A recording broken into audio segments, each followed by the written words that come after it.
अस्सलाम वालेकुम दोस्तों, उम्मीद है कि आप सब खैरियत से होंगे। आप जहाँ भी होंगे खुश होंगे। तो दोस्तों आज हमने ये चने की दाल जो है उबलने के लिए रख ली है। ये आप देख लें, ये चने की दाल हमने उबलने के लिए रख ली है। तो दोस्तों अब ये आधा कच्ची आधा पक्की होगी तो हम इसको उतार देंगे। तो दोस्तों चलते हैं आगे की तरफ। तो दोस्तों ये आप देख लें, ये सबसे पहले मैंने 3 अदद प्याज ली है। इसको मैं दोस्तों आप देख लें, और उसके अलावा ये गोश्त मैंने तकरीबन 3 पाव लिया है। तो ये आप देख लें, ये गोश्त लिया है। यहाँ पे ये टमाटर हैं 4 अदद, 1 चम्मच चाय वाला सफ़ेद ज़ीरा, थोड़ी सी दालचीनी, 3 अदद लौंग, 2 चम्मच कूटी हुई मिर्च, लाल सुर्ख मिर्च, और 2 चम्मच बड़े वाले लहसुन अदरक, और ये हल्दी 1 छोटा चम्मच चाय वाला, और 1 चम्मच ये नमक। तो दोस्तों ये सबसे पहले हमें क्या करना है कि सबसे पहले हमें ये दाग पकाना है। बिल्कुल इसको हल्का सुर्ख रखना, ज़्यादा नहीं पकाना, नहीं तो दाल गोश्त काला हो जाएगा। तो दोस्तों चलते हैं आपके अगले। तो दोस्तों ये प्याज सुर्ख हो रहा है, इससे ज़्यादा इसको सुर्ख नहीं करना है।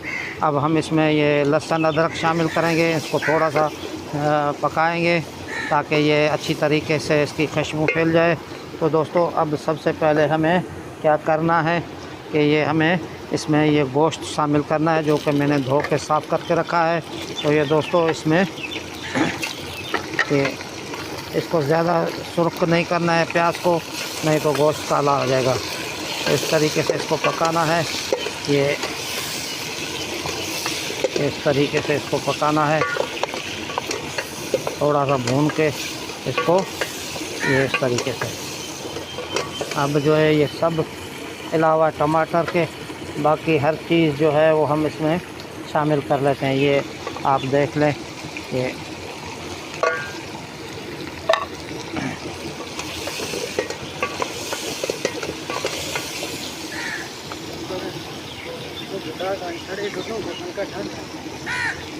हाँ कढ़ी से थोड़ा अलग सा बैल कभी।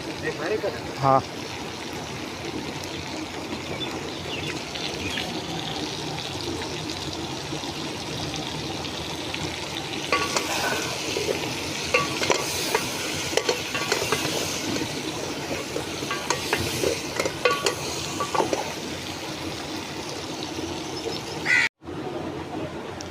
तो दोस्तों ये इसमें अब ना हमने 1.5 किलो तक का पानी डाल दिया है ताकि ये अच्छी तरीके से गोश्त गल जाए। उसके बाद हम इसमें टमाटर भी शामिल कर लेते हैं। ये मैंने 4 अदद टमाटर निकाल के रखे हैं। तकरीबन 1 पाव से सवा पाव तक इसमें चने की दाल पड़ेगी, जो मैंने वहाँ पे उबाल के रखी है। मैंने आपको दिखा लिया है। तो वो जो उबली हुई दाल है वो उसमें आखिर में हम शामिल करेंगे। बहुत मज़ेदार टेस्टी दाल गोश्त बनता है, मटन और दाल गोश्त बनता है। तो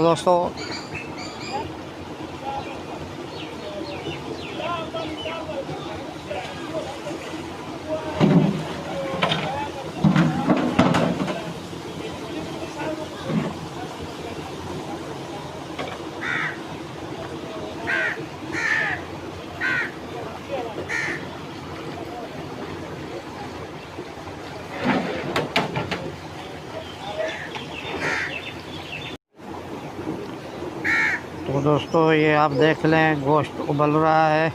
अब हम इसमें ये टमाटर भी शामिल कर लेंगे ताकि ये गल जाएं, ये इस तरीके से। और इसमें थोड़ी सी इमली हम शामिल करेंगे आखिर में, जब ये हम इसको तैयार कर लेंगे तो ये करेंगे, इसमें शामिल करेंगे इमली और हरा धनिया और हरी मिर्ची। तो दोस्तों आप देख लें, ये अब जो है ये घी पे आ गया है। अभी इसको हम एक मरतबा भूनेंगे घी में, ताकि ये गोश्त की खुशबू ख़त्म हो जाए।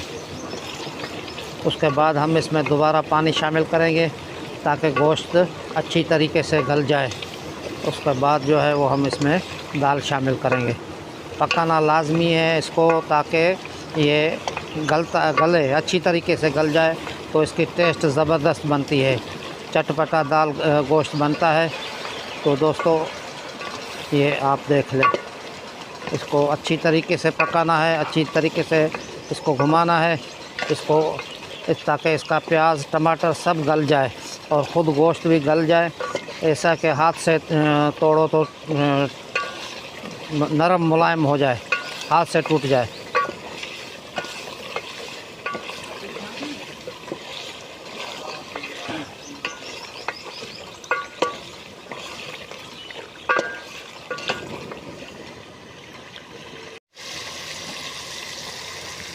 तो ये दोस्तों ये देख लें, हम इसमें अभी पानी शामिल कर रहे हैं, तकरीबन 1.5 किलो तक और भी डाल देंगे। ये गोश्त पे मुनहसर होता है कि बकरा छोटा है या बड़ा है। तो दोस्तों आप देख लें, ये अब जो है ये घी पे आ गया है। अभी इसको हम एक मरतबा भूनेंगे घी में, ताकि ये गोश्त की खुशबू ख़त्म हो जाए। उसके बाद हम इसमें दोबारा पानी शामिल करेंगे ताकि गोश्त अच्छी तरीके से गल जाए। उसके बाद जो है वो हम इसमें दाल शामिल करेंगे। पकाना लाजमी है इसको, ताकि ये गले अच्छी तरीके से गल जाए, तो इसकी टेस्ट ज़बरदस्त बनती है, चटपटा दाल गोश्त बनता है। तो दोस्तों ये आप देख लें, इसको अच्छी तरीके से पकाना है, अच्छी तरीके से इसको घुमाना है, इसको ताकि इसका प्याज टमाटर सब गल जाए और ख़ुद गोश्त भी गल जाए, ऐसा कि हाथ से तोड़ो तो नरम मुलायम हो जाए, हाथ से टूट जाए।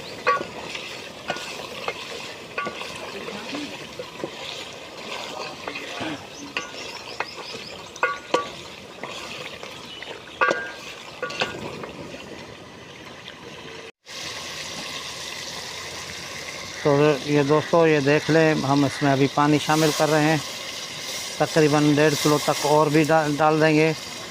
ये गोश्त पे मुनहसर होता है कि बकरा छोटा है या बड़ा है।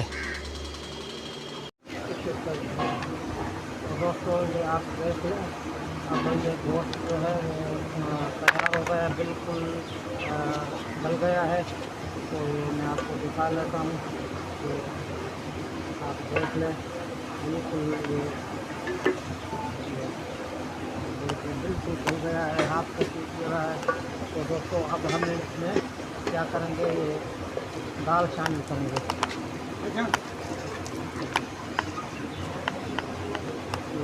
आप देख लें, ये दाल उबाल के ये मैंने छलनी कर ली है।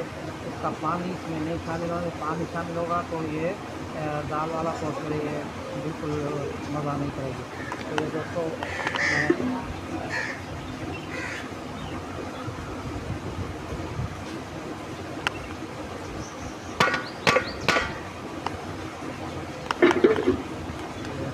तकरीबन 1.5 पाव तक मैंने 3 पाव में 1.5 पाव तक जो है वो दाल शामिल की है।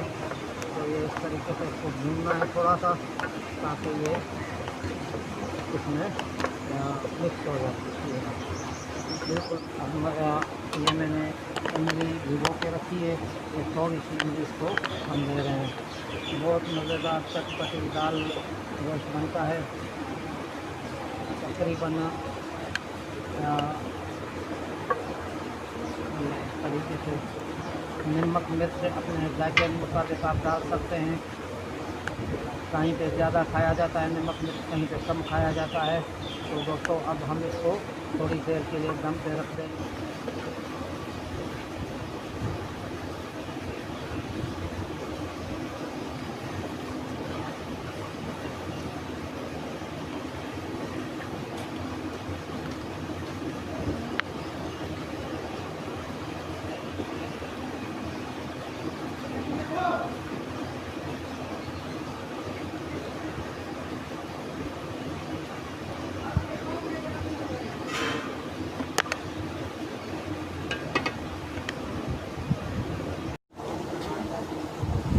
तो दोस्तों मिलते हैं। ये आप देख लें,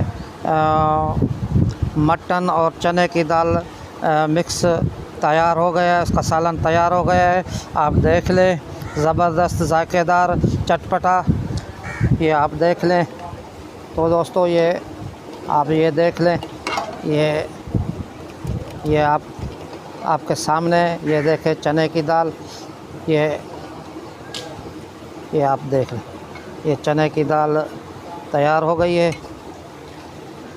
तो दोस्तों मिलते हैं किसी नई और वीडियो में, तब तक के लिए अल्लाह निगहबान। जहाँ भी रहो खुश रहो।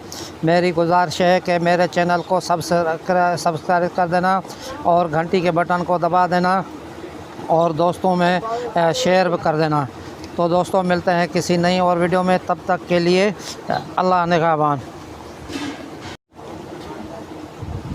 तो दोस्तों मिलते हैं। ये आप देख लें, मटन और चने की दाल मिक्स तैयार हो गया है, इसका सालन तैयार हो गया है। आप देख लें, ज़बरदस्त जायकेदार।